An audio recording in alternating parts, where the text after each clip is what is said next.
मैं एक multinational company में नौकरी कर रही थी। अभी मुझे 2 साल भी नहीं हुए थे। कंपनी का एक बड़ा प्रोजेक्ट पूरा होने की खुशी में शनिवार को 5 स्टार होटल में एक पार्टी थी। मुझे भी वहाँ जाना था। मेरे मैनेजर ने मुझे बुलाकर खास तौर पर कहा, प्रीति, तुम इस प्रोजेक्ट में शुरू से जुड़ी थी। तुम्हारे काम से मैं बहुत खुश हूँ। पार्टी में ज़रूर आना। वहाँ और सीनियर लोगों से भी तुम्हें इंट्रोड्यूस कराऊंगा, जो तुम्हारे फ्यूचर के लिए अच्छा होगा। थैंक यू, मैंने कहा।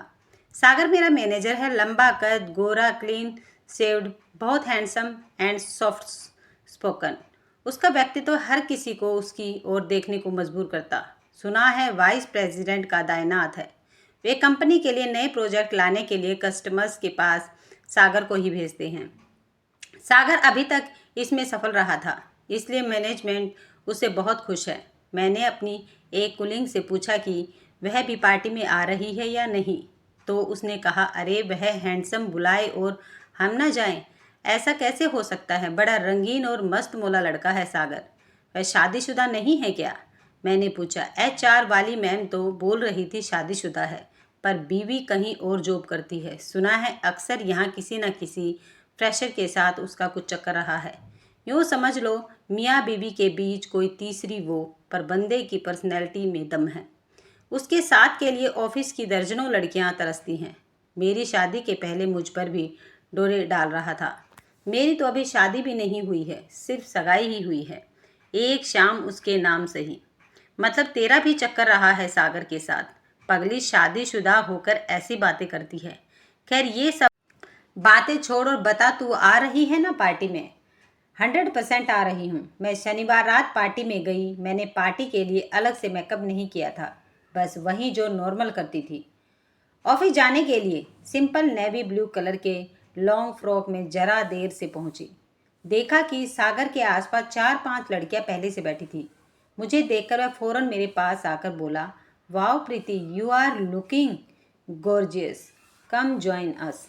पहले सागर ने मेरा हाथ पकड़कर मुझे वाइस प्रेसिडेंट के पास ले जाकर उनसे मिलवाया। उन्होंने कहा, यू आर लुकिंग ग्रेट। सागर तुम्हारी बहुत तारीफ करता है। तुम्हारे रिपोर्ट्स भी एक्सीलेंट है। मैंने उन्हें थैंक्स कहा, फिर अपनी कोलिंग्स की टेबल पर आ गई। सागर भी वहीं आ गया। हाल में हल्की रंगीन रोशनी थी और सॉफ्ट म्यूजिक चल रहा था। कुछ स्नैक्स और ड्रिंक्स का दौर चल रहा था। सागर ने मुझसे भी पूछा, तुम क्या लोगी। मैं कोल्ड ड्रिंक्स लूँगी। सागर के साथ कुछ अन्य लड़कियां भी हंस पड़ी। ओह कम ऑन, कम से कम बियर तो ले लो। देखो तुम्हारे सभी कुलीग्स कुछ ना कुछ ले ही रही हैं।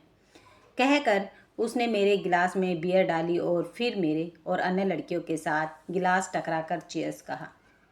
पहले तो मैंने 1-2 घूंट ही लिए, फिर धीरे धीरे आधा गिलास पी लिया। डांस के लिए फास्ट म्यूजिक शुरू हुआ। सागर मुझसे रिक्वेस्ट कर मेरा हाथ पकड़कर डांसिंग फ्लोर पर ले गया।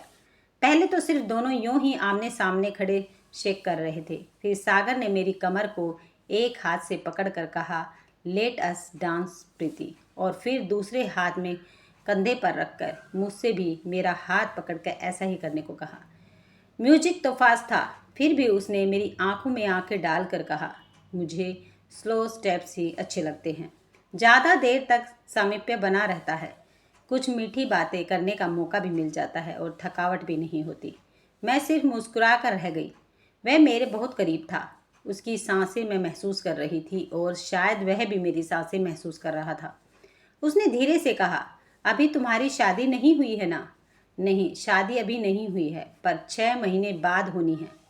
समरेश मेरा boyfriend and would be hubby foreign assignment पर अमेरिका में है।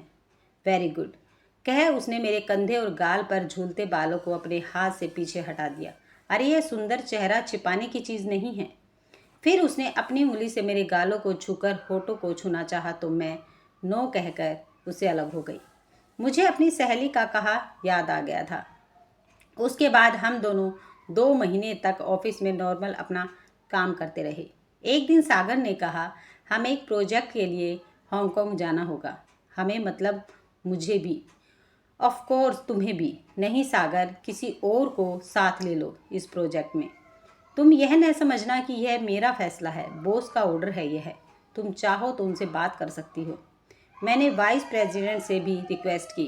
पर उन्होंने कहा, प्रीति, बाकी सभी अपने अपने प्रोजेक्ट में व्यस्त हैं। दो और मेरी नज़र में थी, उनसे भी पूछा था, पर दोनों अपनी प्रेगनेंसी के चलते दूर नहीं जाना चाहती हैं। मेरे पास तुम्हारे सिवा कोई ऑप्शन नहीं है।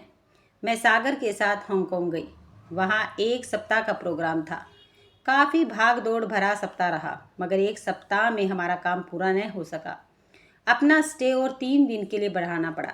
हम दोनों थक कर चूर हो गए थे। बीच में 2 दिन वीकेंड में छुट्टी थी। हांगकांग के क्लाइंट ने कहा, इसी होटल में स्पा मसाज की सुविधा है। मसाज करा ले तो थकावट दूर हो जाएगी, और अगर एंजॉय करना है तो कोवलून चले जाओ। मैं तो वहाँ जा चुका हूँ, तुम कहो तो चलते हैं, थोड़ा चेंज हो जाएगा। सागर ने कहा। हम दोनों हांगकांग के उत्तर में कोवलून द्वीप गए। थोड़े सैर सपाटे के बाद सागर बोला, तुम होटल के मसाज पार्लर में जाकर फुल बॉडी मसाज ले लो, पूरी थकावट दूर हो जाएगी। मैं सपा गई। सपा मैनेजर ने पूछा, आपने अपॉइंटमेंट में थेरेपिस्ट की चॉइस नहीं बताई है। अभी पुरुष और महिला दोनों थेरेपिस्ट है मेरे पास। अगर डीप प्रेशर मसाज चाहिए तो मेरे ख्याल से पुरुष थेरेपिस्ट बेहतर होगा। वैसे आपकी मर्जी, मैंने महिला थेरेपिस्ट के लिए कहा और अंदर मसाज रूम में चली गई। बहुत खुशनुमा माहौल था। पहले तो मुझे ग्रीन टी पीने को मिली। कैंडल लाइट की धीमी रोशनी थी, जिससे लेवेंडर की भीनी भीनी खुशबू आ रही थी। लाइट म्यूजिक बज रहा था। थेरेपिस्ट ने मुझे कपड़े खोलने को कहा, फिर मेरे बदन को एक हरे सॉफ्ट लिलेन से कवर कर पैरों से मसाज शुरू की। मैं बीच बीच में धीरे धीरे मधुर बातें कर रही थी। फिर थेरेपिस्ट ने पूछा, आपको सिर्फ मसाज करानी है या कुछ extra service with extra cost? पर इस टेबल पर नो सेक्स। मुझे आश्चर्य हुआ कि उसे ऐसा कहने की क्या ज़रूरत थी। मैंने महसूस किया कि मेरे बगल में भी एक मसाज चैम्बर था। दोनों के बीच एक अस्थायी पार्टीशन वाल थी। जैसे जैसे मसाज ऊपर की ओर होती गई, मैं बहुत रिलैक्स फील कर रही थी। करीब 90 मिनट तक वह मेरी मसाज करती रही। महिला थेरेपिस्ट होने से मैं भी सहज थी और उसे भी मेरे अंगों को छूने में संकोच नहीं था। उसके हाथों, खासकर उंगलियों के स्पर्श में एक जादू था और एक अजीब सा एहसास भी। पर धीरे धीरे उसके नो सेक्स कहने का अर्थ मुझे समझ में आने लगा था। मैं अराउंड्स यानी उत्तेजना फील करने लगी। मुझे लगा मेरे अंदर काम वासना जागृत हो रही है। तभी थेरेपिस्ट ने मसाज हो गई कहा और बीच की अस्थायी पार्टीशन वॉल हटा दी। अभी मैंने पूरी ड्रेस भी नहीं पहनी थी कि देखा दूसरे चैम्बर में सागर की भी मसाज हो चुकी थी। वह भी अपनी पूरे कपड़े नहीं पहन पाया था। दूसरी थेरेपिस्ट गर्ल ने मुस्कुराते हुए कहा, देखने से आप दोनों का एक ही होल लगता है। अब आप दोनों चाहे तो एंजॉय कर सकते हैं। मुझे सुनकर कुछ अजीब लगा, पर बुरा नहीं लगा। हम दोनों पार्लर से निकले। मुझे अभी तक बिना पिए मदहोशी लग रही थी। सागर मेरा हाथ पकड़कर अपने रूम में ले गया। मैं भी मदहोश सी उसके साथ चल पड़ी। उसने रूम में घुसते ही लाइट ऑफ कर दी। सागर मुझसे सटकर खड़ा था, मेरी कमर में हाथ डालकर अपनी ओर खींच रहा था और मैं उसे रोकना भी चाहती थी। वह अपनी उंगली से मेरे होठों को सहला रहा था। मैं भी उसके सीने से लग गई थी। फिर उसने मुझे किस किया तो ऐसा लगा सारे बदन में करंट दौड़ गया। उसने मुझे बेड पर लिटा दिया और कहा, जस्ट 2 मिनट्स, मैं वॉशरूम से अभी आया। सागर ने अपनी पैंट खोल बेड के पास सोफे पर रख दी और टॉवल लपेट कर बाथरूम में गया। मैंने देखा कि पैंट की बैक पॉकेट में उसका पर्स निकलकर गिर पड़ा और खुल गया। मैंने लाइट ऑन कर उसका पर्स उठाया। पर्स में एक औरत और एक बच्चे की तस्वीर लगी थी। मैंने उस फोटो को नज़दीक लाकर गौर से देखा। उसे पहचानने में कोई दिक्कत नहीं हुई। मैंने मन में सोचा, यह तो मेरी नीरू दीदी है। कॉलेज के दिनों में मैं जब फ्रेशर थी, सीनियर लड़के और लड़कियां दोनों मुझे रैंगिंग कर परेशान कर रहे थे। मैं रोने लगी थी। तभी नीरू दी ने आकर उन सभी को डांट लगाई थी और उन्हें सस्पेंड करा देने की वार्निंग दी थी। नीरू दी बीएससी फाइनल में थी। इसके बाद मेरी पढ़ाई में भी उन्होंने मेरी मदद की थी। तभी से उनके प्रति मेरे दिल में श्रद्धा है। आज एक बार फिर नीरू दी स्वयं तो यहाँ न थी, पर उनके फोटो ने मुझे गलत रास्ते पर जाने से बचा लिया। मेरी मदहोशी अब फुर हो चली थी। सागर बाथरूम से निकलकर बेड पर आया तो मैं उठ खड़ी हुई। उसने मुझे बेड पर बैठने को कहा। लाइट क्यों ऑन कर दी? अभी तो कुछ एंजॉय किया ही नहीं। ये आपकी पत्नी है और साथ में आपका बेटा है। हाँ तो क्या हुआ? वह दूसरे शहर में नौकरी कर रही है। नहीं, वे मेरी नीरू दीदी भी है। मैं गलती करने से बच गई। इतना बोलकर मैं उसके कमरे से निकल गई। जहाँ एक ओर मुझे कुछ आत्मग्लानि हुई तो वही दूसरी ओर साफ बच निकलने का सुकून भी था। वरना तो मैं जिंदगी भर नीरू दी से आंख नहीं मिला पाती। हालांकि सागर ने कभी मेरे साथ कोई ज़बरदस्ती करने की कोशिश नहीं की।